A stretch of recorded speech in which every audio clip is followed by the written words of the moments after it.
Legendary former 4 Division champion na si Roy Jones Jr. sinabing sinisira ni Mayweather ang espiritu ng sports. Hindi daw niya nirerespeto ang 50-0 ni Floyd Mayweather.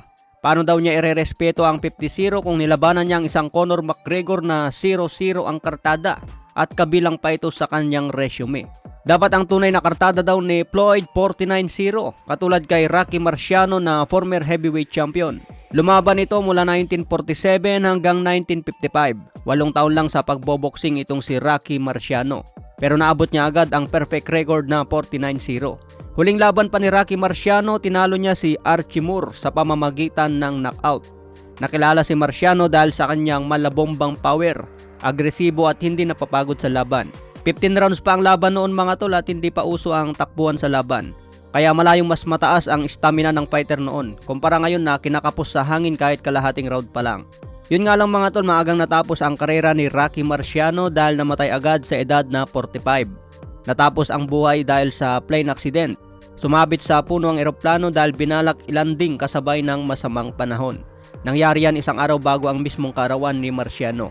Kaya mahirap mga tol kung magbiyahe ka lalo na kung kaarawan mo kinabukasan. Balik tayo sa paliwanag ni Roy Jones Jr. kung bakit hindi niya nirerespeto ang karera ni Mayweather.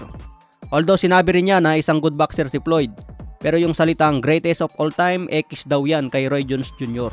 Sinira daw kasi ni Mayweather yung espiritu ng boxing dahil biglang napauso ang kalaga ng undefeated at hindi paglaban ng patas. Kapag natatalo daw ngayon ng isang boksingero, biglang nadidiscredit ang pagiging champion. Kaya nawala daw ang espiritu ng sports dahil sa style at kalaga ng undefeated. Magiging laos ka kaagad kung matalo. Para kay Roy Jones mga tol, hindi daw ito maganda sa sports. Hindi rin niya nagustuhan ang naging panalo ni Mayweather kay pambansang kamao Manny Pacquiao. Wala na raw sa prime si Pacman at hindi na ito ang Pacquiao na lumaban kay Cotto at Margarito. Ito na yung Pacquiao na tinalo ni Marquez sa pamamagitan ng knockout. Ang punto ni Roy Jones dito mga tol, money is not the same when he fought Floyd Mayweather. Pero aminado naman si Roy Jones Jr. na mautak si Floyd pagdating sa pera. Kaya mapapansin mga tol, bago may kasa ang malalaking laban ngayon, matagal muna at kailangan ng malaking pera bago may kasa. Siyempre nandyan na yung business at politika sa boxing. Isa si Roy Jones sa mga naging pound for pound noon, naging champion sa middleweight hanggang heavyweight division. Nagtala ng kartada ang 66 wins, 10 losses, may edad na 54 sa kasalukuyan. Pero alam nyo ba mga tol na bumalik sa boxing itong si Roy Jones ngayong April 2023? Nakalaban niya si Anthony Pettis na 0-0 ang kartada. Ito ang kanyang professional debut. Natalo dito si Roy Jones sa pamamagitan ng 8 rounds majority decision.